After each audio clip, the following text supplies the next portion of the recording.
तो आज से हम लोग क्लास 11 मैथमेटिक्स का chapter 2 relations and functions chapter को शुरू करने जा रहे हैं।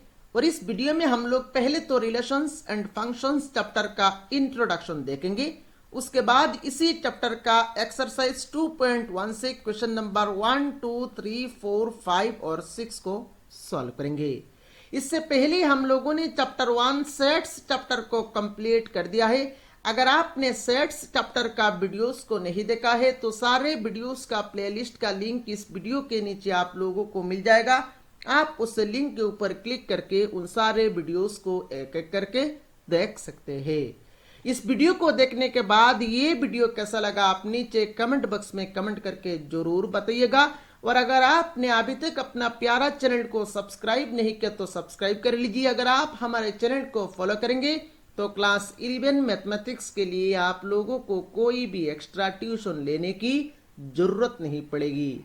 तो चलिए आज का वीडियो शुरू करते हैं। पहला डेफिनेशन है हमारे पास ऑर्डर्ड पेयर। अब ऑर्डर्ड पेयर का मतलब क्या है? मान लीजिए हमारे पास दो एलिमेंट है, एक तो है आपका ए और दूसरा है आपका बी। इन दोनों एलिमेंट्स को मैंने यहां पर फर्स्ट ब्रैकेट के अंदर लिख लिया, फर्स्ट ब्रैकेट के अंदर डाल दिया और इन दोनों को हम लोगों ने कॉमा से सेपरेट कर दिया। तो ये क्या बन गया? ये एक ऑर्डर्ड पेयर बन गया। सिमिलरली मान लीजिए मैंने यहां पर दो एलिमेंट 1 और 2 को फर्स्ट ब्रैकेट के अंदर लिखा और लिखने के बाद इनको कॉमा से सेपरेट कर दिया। तो ये क्या बन गया? ये एक ऑर्डर्ड पेयर बन गया। तो ऑर्डर्ड पेयर का डेफिनेशन को अगर हम लोग दे तो कैसे देंगे? Ordered pair means any two elements enclosed by first bracket separated by comma is known as ordered pair. तो अभी यहां पर आप इसका डेफिनेशन को कॉपी में नोट डाउन कर ले। Any two elements enclosed by first bracket separated by comma is known as ordered pair. मतलब किसी भी दो एलिमेंट्स को अगर आप ऐसे फर्स्ट ब्रैकेट के अंदर लिख के कॉमा से सेपरेट कर देंगे तो वो क्या बन जाएगा? वो एक ऑर्डर्ड पेयर बन जाएगा। तो यहां पर फॉर एग्जांपल देख के आप कॉपी में ये भी लिख लीजिए। For example A comma be ordered pair और ऑर्डर्ड पेयर 1, 2 एक्सेट्रा। अब मान लीजिए यहां पर हमारे पास दो ऑर्डर्ड पेयर है। एक तो ऑर्डर्ड पेयर है आपका ए कॉमा बी और दूसरा ऑर्डर्ड पेयर है सी कॉमा डी। ये दो ऑर्डर्ड पेयर है हमारे पास और इन दोनों ऑर्डर्ड पेयर इक्वल है।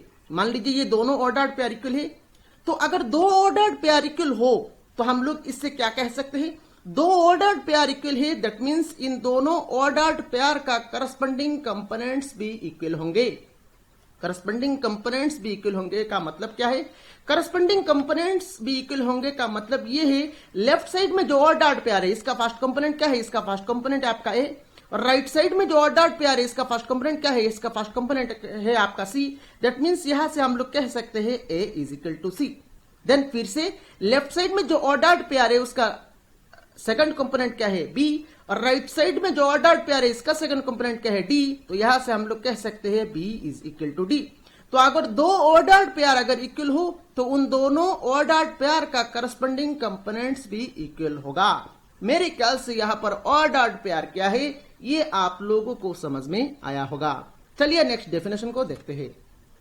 नेक्स्ट है हमारे पास Cartesian product of two non empty sets. दो नॉन एम्प्टी सेट्स का कार्टेशियन प्रोडक्ट का मतलब क्या है? तो मान लीजिए हमारे पास एक सेट है आपका कैपिटल ए और दूसरा सेट है आपका कैपिटल बी। मान लीजिए एक सेट है आपका कैपिटल ए और दूसरा सेट है आपका कैपिटल बी और दोनों नॉन एम्प्टी सेट है। दोनों नॉन एम्प्टी सेट है मतलब दोनों सेट में कुछ ना कुछ एलिमेंट्स है। मतलब ए नॉट इक्वल टू 5 और बी नॉट इक्वल टू 5 है। तो इन दोनों का कार्टेशियन प्रोडक्ट का मतलब क्या है? तो इन दोनों का कार्टेशियन प्रोडक्ट को हम लोग सिंबॉलिकली डिनोट करते हैं ए क्रॉस बी से। ए एक सेट है, बी एक सेट है, इनका कार्टेशियन प्रोडक्ट को हम लोग डिनोट करते हैं ए क्रॉस बी से। अब ए क्रॉस बी हम लोग निकालेंगे कैसे? A cross B means the set of all ordered pairs from A to B. मतलब ए टू बी जितना भी ऑर्डर्ड पेयर्स बनेगा उन ऑर्डर्ड पेयर्स को अगर हम लोग सेट के अंदर डाल के लिखेंगे तो वो क्या बन जाएगा? वो बन जाएगा आपका Cartesian product of A and B. For example मान लीजिए capital A is equal to मान लीजिए 1, 2 और capital B is equal to मान लीजिए 3, 4। अभी यहां पर हम लोगों को ए कार्टेशियन प्रोडक्ट बी निकालना है। तो ए कार्टेशियन प्रोडक्ट बी मतलब ए क्रॉस बी निकालना है। तो ए मतलब क्या? ए मतलब है आपका 1, 2। देन कार्टेशियन प्रोडक्ट बी मतलब क्या? बी मतलब है आपका 3, 4। तो यहां पर हम लोग कैसे निकालेंगे? डेफिनेशन कहता है A cross B means the set of all ऑड डॉट pairs from A to B. A to B जितना भी ऑड डॉट पेयर्स बनेगा उनको हम लोगों को सेट के फॉर्म में लिखना है।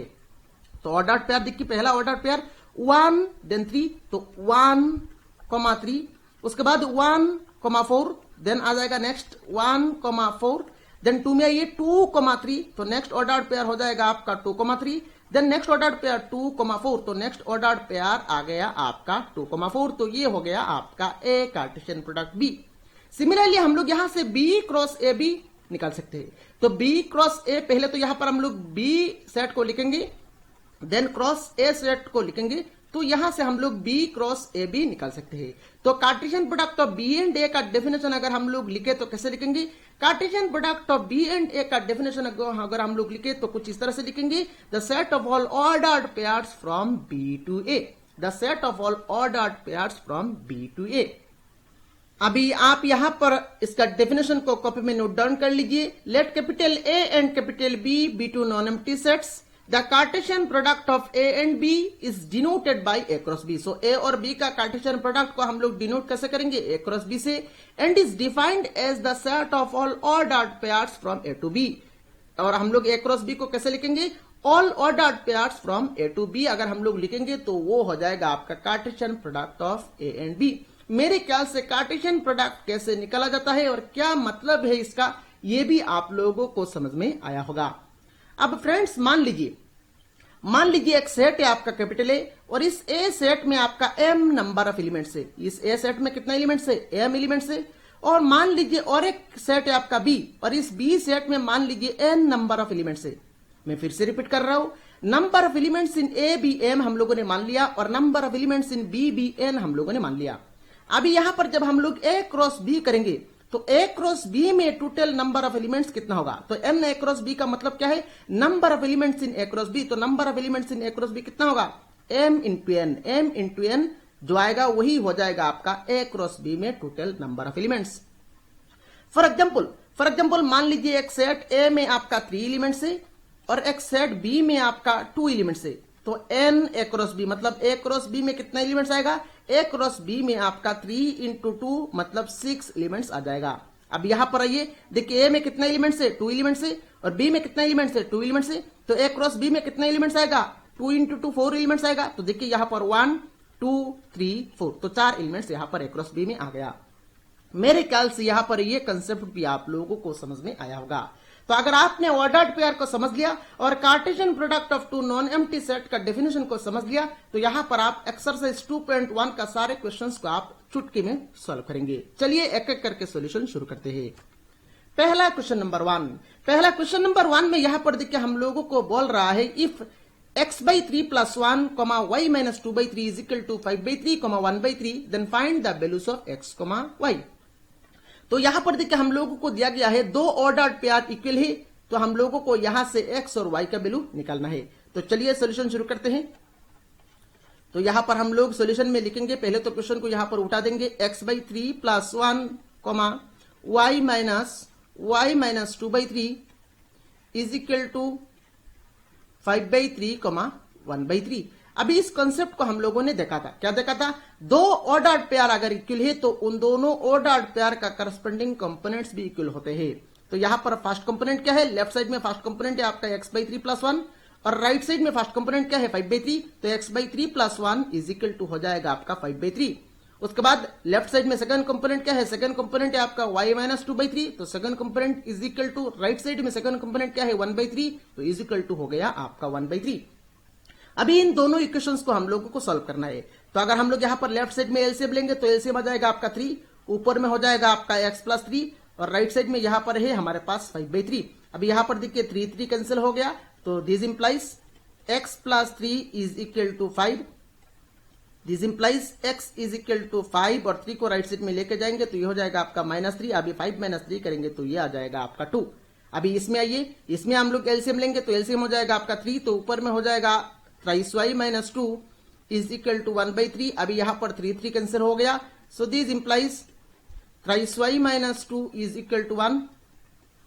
दिस इंप्लाइज 3y = 1, और 2 को राइट साइड में लेके जाएंगे तो ये हो जाएगा आपका +2। So this implies thrice y is equal to 1 plus 2 करेंगे तो ये हो जाएगा आपका 3. So this implies y is equal to 3/3. तो फाइनली यहाँ पर 3 कैंसिल हो जाएगा तो ये आ जाएगा आपका 1. तो देयरफॉर फाइनली यहाँ पर x का वैल्यू आ गया आपका 2 और y का वैल्यू आ गया आपका 1. तो ये हो गया आपका क्वेश्चन नंबर 1 का कंप्लीट सॉल्यूशन. और मेरे ख्याल से क्वेश्चन नंबर 1 का कंप्लीट सॉल्यूशन आप लोगों को समझ में आया होगा. चलिए नेक्स्ट क्वेश्चन नंबर 2 को सॉल्व करते हैं. नेक्स्ट क्वेश्चन नंबर 2 में बोल रहा है देखिए, if the set capital A has 3 elements and the set capital B is equal to 3, 4, 5, then find the number of elements in A cross B. तो यहां पर हम लोगों को दो सेट दिया गया है. एक सेट A है, इसमें आपका 3 एलिमेंट्स है, और एक सेट B है, इसमें कितना एलिमेंट्स है देखिए 1, 2, 3, इसमें भी 3 एलिमेंट्स है. हम लोगों को निकलना क्या है, हम लोगों को A क्रॉस B मतलब Cartesian product of A and B में कितना एलिमेंट्स आएगा ये हम लोगों को निकलना है. और इस कंसेप्ट को हम लोगों ने थ्योरी में इस कंसेप्ट को देखा है, उस कंसेप्ट को यूज करके यहां पर हम लोग यहां पर सॉल्यूशन करेंगे. तो सॉल्यूशन में हम लोग यहां पर लिखेंगे given NA means number of elements in A. Number of elements in A कितना दिया गया है 3 दिया गया है. उसके बाद NB means number of elements in B. Number of elements in B कितना है 3 है. So therefore number of elements in A cross B is equal to, अभी फॉर्मूला में हम लोगों ने क्या देखा था, फॉर्मूला में हम लोगों ने देखा था if NA is equal to M and NB is equal to N then NA cross B मतलब number of elements in A cross B कितना होता है M इंटू N. तो यहां पर कितना हो जाएगा, यहां पर हो जाएगा आपका 3 इंटू 3 और 3 इंटू 3 करेंगे तो ये आ जाएगा आपका 9. That means A cross B मतलब Cartesian product of A and B में कितना एलिमेंट्स है 9 एलिमेंट्स है. तो ये हो गया आपका क्वेश्चन नंबर 2 का कंप्लीट सॉल्यूशन. और मेरे ख्याल से क्वेश्चन नंबर 2 का कंप्लीट सॉल्यूशन आप लोगों को समझ में आया होगा. चलिए नेक्स्ट क्वेश्चन नंबर 3 को सॉल्व करते हैं. नेक्स्ट क्वेश्चन नंबर 3 में देखिए हम लोगों को दो सेट दिया गया है. एक सेट है आपका G और दूसरा सेट है आपका H. हम लोगों को G और H का कार्टेशियन प्रोडक्ट निकालना है और H और G का कार्टेशियन प्रोडक्ट निकालना है. तो चलिए यहां पर सॉल्यूशन शुरू करते हैं. पहले तो हम लोग यहां पर G और H का कार्टेशियन प्रोडक्ट निकालेंगे. तो G क्रॉस H, G क्या दिया गया है देखिए G सेट दिया गया है आपका 7,8 क्रॉस H क्या दिया गया है, H दिया गया है आपका 5,4,2.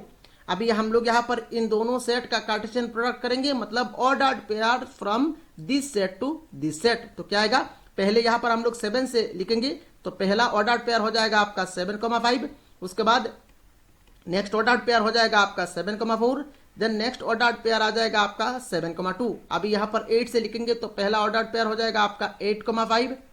उसके बाद आ जाएगा आपका 8,4. देन नेक्स्ट ऑर्डर पेयर आ जाएगा आपका 8,2. तो यहां पर कंप्लीट हो गया. अभी यहां पर हम लोग ब्रैकेट को क्लोज कर देंगे तो ये हो गया हमारा G कार्टेशियन प्रोडक्ट H. अभी next H Cartesian product G में आइए. H सेट दिया गया है आपका 5,4,2. Then cross Cartesian product G क्या दिया गया है, G दिया गया है आपका 7,8. अभी यहां पर हम लोग ऑर्डर्ड पेयर्स लिखेंगे from this set to this set. तो क्या आएगा, पहले 5 से लिखेंगे तो क्या आएगा, पहले आएगा आपका 5,7. उसके बाद आएगा आपका 5,8. तो 5 से लिख लिया. उसके बाद आइए 4 में 4,7. देन आएगा आपका 4,8. देन 2 से लिखे 2,7. देन 2,8. तो यहां पर ब्रैकेट को क्लोज कर देंगे तो ये हो गया हमारा H और G का कार्टेशियन प्रोडक्ट. और इसी के साथ ही यहां पर हम लोगों ने क्वेश्चन नंबर 3 का सॉल्यूशन भी कंप्लीट कर दिया. और मेरे ख्याल से क्वेश्चन नंबर 3 का सॉल्यूशन भी आप लोगों को समझ में आया होगा. चलिए नेक्स्ट क्वेश्चन नंबर 4 को सॉल्व करते हैं. नेक्स्ट क्वेश्चन नंबर 4 में बोल रहे हैं देखिए, state whether each of the following statements are true और फॉल्स. तो यहां पर हम लोगों को 3 क्वेश्चन दिया गया है. इन तीनों क्वेश्चन में जो स्टेटमेंट है ये स्टेटमेंट ट्रू है या फॉल्स है हम लोगों को बताना है. If the statement is false, अगर स्टेटमेंट फॉल्स है, rewrite the given statement correctly. तो उस केस में हम लोगों को जो स्टेटमेंट दिया गया है उस स्टेटमेंट को करेक्ट फॉर्म में लिखना है. रोमन 1 में दिया गया है देखिए, if P is equal to M, N set दिया गया है and Q is equal to N, M set दिया गया है एंड P क्रॉस Q मतलब Cartesian product of P and Q दिया गया है. अब ये जो स्टेटमेंट है ये स्टेटमेंट ट्रू है या फॉल्स है हम लोगों को पहले बताना है. अब देखिए, ये जो पी सेट है इसमें एलिमेंट्स कितना है, 2 एलिमेंट्स है। सिमिलरली क्यू सेट में कितना एलिमेंट्स है, 2 एलिमेंट्स है। अब देखिए अगर पी सेट में 2 एलिमेंट्स है, क्यू सेट में 2 एलिमेंट्स है, तो पी क्रॉस क्यू में कितना एलिमेंट्स होना चाहिए, पी क्रॉस क्यू में 2 into 2 मतलब 4 एलिमेंट्स, मतलब 4 ऑर्डर्ड पेयर्स आना चाहिए। पर यहां पर देखिए पी क्रॉस क्यू में कितना ऑर्डर्ड पेयर दिया गया है, सिर्फ 2 ही ऑर्डर्ड पेयर दिया गया है, मतलब 2 ऑर्डर्ड पेयर मिसिंग है।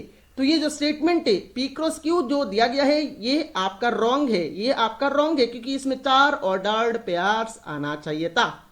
तो यहां पर क्वेश्चन नंबर 1 में जो स्टेटमेंट है, ये स्टेटमेंट क्या है, ये स्टेटमेंट आपका फॉल्स है। तो यहां पर सॉल्यूशन में हम लोग क्या लिखेंगे, सॉल्यूशन में हम लोग लिखेंगे फॉल्स। तो क्योंकि ये स्टेटमेंट फॉल्स है तो हम लोगों को इसको करेक्ट फॉर्म में लिखना पड़ेगा। So therefore P cross Q, तो यहां पर हम लोग पी क्रॉस क्यू मतलब Cartesian product of P and Q निकालेंगे। पी क्या है, पी दिया गया है आपका m, n क्रॉस क्यू दिया गया है आपका n, m। अभी यहां पर हम लोग कार्टेशियन प्रोडक्ट करेंगे तो पहला ऑर्डर पेयर आएगा आपका m, n then comma, second order pair आ जाएगा आपका m, m then next order pair अगर हम लोग n से करेंगे तो क्या आएगा next n, and fourth ordered pair आ जाएगा आपका n, m। तो ये हो गया आपका correct form of P cross Q. देखिए इसमें 4 ऑर्डर्ड पेयर आया है और मेरे ख्याल से रोमन 1 का सॉल्यूशन आप लोगों को समझ में आया होगा। चलिए नेक्स्ट रोमन 2 में चलते हैं। रोमन 2 में बोल रहे थे कि if A and B are non empty sets then A cross B is a non empty set of ordered pairs x, y such that x belongs to a and y belongs to b। इसमें बोल रहे थे कि अगर a और b non empty set हो तो a cross b भी एक नॉन एम्प्टी सेट होगा और उसमें कौन सा टाइप ऑफ एलिमेंट होगा, उसमें आपका ordered pair type of element होगा। Where first component belongs to first set and second component belongs to second set. तो ये जो स्टेटमेंट है ये स्टेटमेंट ट्रू है, हम लोगों ने इसको डेफिनेशन में देखा था। तो रोमन 2 में जो स्टेटमेंट है ये स्टेटमेंट आपका ट्रू है, तो यहां पर हम लोग सिर्फ ट्रू देके यहां पर छोड़ देंगे। अब नेक्स्ट रोमन 3 में आइए। रोमन 3 में यहां पर हम लोगों को ए सेट दिया गया है, बी सेट दिया गया है, ए सेट और बी सेट दिया गया है, then A cross B intersection 5 is equal to 5 दिया गया है। अभी हम लोग यहां पर इसको कैलकुलेट करेंगे, अगर ये वैल्यू 5 आ गया तो ये स्टेटमेंट आपका ट्रू हो जाएगा। चलिए यहां पर रोमन 3 को सिंप्लीफाई करते हैं। A cross B intersection 5 is equal to A cross, अब बी इंटरसेक्शन 5 मतलब बी और 5 में कॉमन क्या है, तो बी तो सेट आपका 3, 4 है, बी सेट में आपका 3, 4 एलिमेंट है, पर पाई में तो कोई भी एलिमेंट नहीं आएगा। तो बी इंटरसेक्शन 5 जब करेंगे तो इन दोनों सेट में तो कोई भी एलिमेंट्स कॉमन नहीं है, दैट मींस ये अल्टीमेटली वैल्यू हो जाएगा आपका 5। बी इंटरसेक्शन 5 क्या हो जाएगा, 5 हो जाएगा। अब यहां पर हम लोगों को ए कार्टेशियन प्रोडक्ट 5 करना है। अब ए सेट में तो एलिमेंट है 1, 2 एलिमेंट है, पर 5 में तो कोई भी एलिमेंट नहीं है। तो इस सेट के साथ इस सेट को कार्टेशियन प्रोडक्ट जब करेंगे तो आंसर क्या आएगा, आंसर तो 5 ही आएगा, क्योंकि इसमें कोई भी एलिमेंट नहीं है। तो हम लोग कार्टेशियन प्रोडक्ट कैसे करेंगे, हम लोग कार्टेशियन प्रोडक्ट तो कर नहीं सकते। दैट मींस इस सेट के साथ जब हम लोग 5 को कार्टेशियन प्रोडक्ट करेंगे तो हमारा वैल्यू क्या आएगा, 5 ही आएगा। और देखिए क्वेश्चन में 5 ही दिया गया है, तो ये जो स्टेटमेंट है ये स्टेटमेंट आपका ट्रू है, तो यहां पर हम लोगों ने ट्रू लिख लिया। और मेरे ख्याल से क्वेश्चन नंबर 4 का सोल्यूशन आप लोगों को समझ में आया होगा। चलिए नेक्स्ट क्वेश्चन नंबर 5 को सॉल्व करते हैं। नेक्स्ट क्वेश्चन नंबर 5 में यहां पर बोल रहे थे कि if capital A is equal to -1, find A cross A. और इस क्वेश्चन को एग्जाम में कुछ इस तरह से भी पूछा जा सकता है, फाइंड ए क्यूब। तो फाइंड ए क्यूब अगर पूछा जाए तो आपको क्या करना है, ए क्रॉस ए करना है। तो चलिए यहां पर सॉल्यूशन शुरू करते हैं। पहले तो यहां पर हम लोग जो ए दिया गया है उसको लिख लेंगे। तो ए दिया गया है हमारा -1, तो पहले हम लोग क्या करेंगे, पहले हम लोग ए क्रॉस ए निकालेंगे। ए क्रॉस ए निकालेंगे तो ए क्रॉस ए क्या होगा, -1, कार्टेशियन प्रोडक्ट -1, तो इस सेट के साथ इस सेट का कार्टेशियन प्रोडक्ट हम लोग करेंगे तो एलिमेंट्स क्या आएगा, ऑर्डर्ड पेयर फॉर्म में आएगा। तो पहले यहां पर हम लोग -1 से लिखना शुरू करेंगे तो क्या होगा, -1, नेक्स्ट एलिमेंट आएगा आपका -1, नेक्स्ट 1 से लिखेंगे तो 1, नेक्स्ट 1, तो ये हो गया आपका ए क्रॉस ए। अभी यहां पर हम लोग निकालेंगे ए क्रॉस ए। तो देखिए ए क्रॉस ए का वैल्यू हम लोगों को मिला है ये, तो इसको हम लोग यहां पर लिख लेंगे -1, -1, -1, 1, देन कार्टेशियन प्रोडक्ट। अभी इस ए को हम लोगों को लिखना है, ये जो ए है ये सेट दिया गया है आपका -1,1, तो इसको हम लोग यहाँ पर उठा देंगे -1,1। अभी हम लोगों को इस सेट कार्टेशियन प्रोडक्ट इस सेट करना है, तो एलिमेंट्स जो आएंगे वो ट्रिपलेट फॉर्म में आएंगे, मतलब ए बी सी इस फॉर्म में आएंगे। तो पहले हम लोग क्या करेंगे, इस ऑर्डर्ड पेयर के साथ -1 को काम करेंगे, उसके बाद इस ऑर्डर्ड पेयर के साथ 1 को लेके यहां पर ट्रिपलेट बनाएंगे। तो क्या हो जाएगा -1, -1, -1, -1, देन -1, -1, तो इस ऑर्डर्ड पेयर को लेके -1 के साथ मिलके यहां पर ट्रिपलेट बना दिया। उसके बाद इस ऑर्डर्ड पेयर को लेके 1 के साथ मिलके यहां पर और एक ट्रिपलेट बना दिया। अब इस ऑर्डर्ड पेयर में आइए, तो इसको लेके हम लोग जब करेंगे तो क्या हो जाएगा -1, -1, -1, नेक्स्ट आएगा आपका -1, -1, तो इस ऑर्डर्ड पेयर का काम हो गया। अब इसमें आइए, तो इसको लेके जब हम लोग करेंगे तो क्या हो जाएगा 1, -1, देन 1, -1, तो इसको लेके भी हम लोगों ने लिख लिया। अब इसमें आइए, तो इसको लेके जब लिखेंगे तो क्या होगा 1, -1, देन 1, 1, तो ये हो गया आपका A क्रॉस A का वैल्यू। और मेरे ख्याल से इस क्वेश्चन नंबर 5 का सोल्यूशन भी आप लोगों को समझ में आया होगा। चलिए नेक्स्ट क्वेश्चन नंबर 6 को सॉल्व करते हैं। नेक्स्ट क्वेश्चन नंबर 6 में देखिए बोल रहे देखिए if A cross B is equal to A, X, A, Y, B, X, B, Y, find A and B। तो यहां पर हम लोगों को A और B का कार्टेशियन प्रोडक्ट का वैल्यू दिया गया है, हम लोगों को A और B सेट निकालना है। तो ये तो डेफिनेशन से हम लोग कर सकते हैं, देखिए आसान है इसका सोल्यूशन। यहां पर देखिए ये जो A क्रॉस B का जो ऑर्डर्ड पेयर है, इस ऑर्डर्ड पेयर में जो पहला एलिमेंट है, ये पहला एलिमेंट बिलोंग्स टू क्या होता है, पहला एलिमेंट बिलोंग्स टू होता है आपका पहला सेट, और सेकंड एलिमेंट बिलोंग्स टू क्या होता है, सेकंड सेट। दैट मीन्स यहां पर सॉल्यूशन में हम लोग क्या लिखेंगे, सॉल्यूशन में हमारा ए क्या हो जाएगा, हमारा ए हो जाएगा आपका इन ऑर्डर्ड पेयर्स का पहला फर्स्ट कंपोनेंट को लेकर हम लोगों को लिखना है। अब देखिए फर्स्ट कंपोनेंट अगर हम लोग लेंगे तो पहला कंपोनेंट देखिए ए है, यहां पर भी ए है, यहां पर बी है, यहां पर बी है, और सेट में एक एलिमेंट दो बार नहीं लिखा जाता है। दैट मीन्स यहां पर हमारा ए हो जाएगा आपका ए कॉमा बी। अब ऐसे नहीं लिखेंगे, आप ऐसे नहीं लिखेंगे ए बी, ये रॉन्ग होगा, क्योंकि आप यहां पर आपने ए दो बार लिख लिया, बी भी दो बार लिख लिया, तो ए आपको दो बार नहीं लिखना है, बी आपको दो बार नहीं लिखना है। तो ये हो गया हमारा ए सेट। अब बी में आइए, बी हो जाएगा आपका सेकंड कंपोनेंट। सेकंड कंपोनेंट क्या है देखिए एक्स वाई, तो एक्स दो बार आ रहा है तो एक बार हम लोग लिख लेंगे, वाई दो बार आ रहा है तो वाई को हम लोग एक बार लिख लेंगे। तो ये हो गया हमारा बी सेट। तो यहां पर हम लोगों को ए क्रॉस बी दिया गया था और ए और बी निकलना था, तो यहां पर हम लोगों ने ए और बी यहां पर निकल लिया। और ये हो गया आपका क्वेश्चन नंबर 6 का कंप्लीट सॉल्यूशन। और मेरे ख्याल से क्वेश्चन नंबर 6 का कंप्लीट सॉल्यूशन आप लोगों को समझ में आया होगा। तो ये वीडियो कैसा लगा आप नीचे कमेंट बॉक्स में कमेंट करके जरूर बताइए। इस वीडियो को लाइक करें, अपने सारे फ्रेंड्स के साथ शेयर करिए। Thank you friends for watching this video.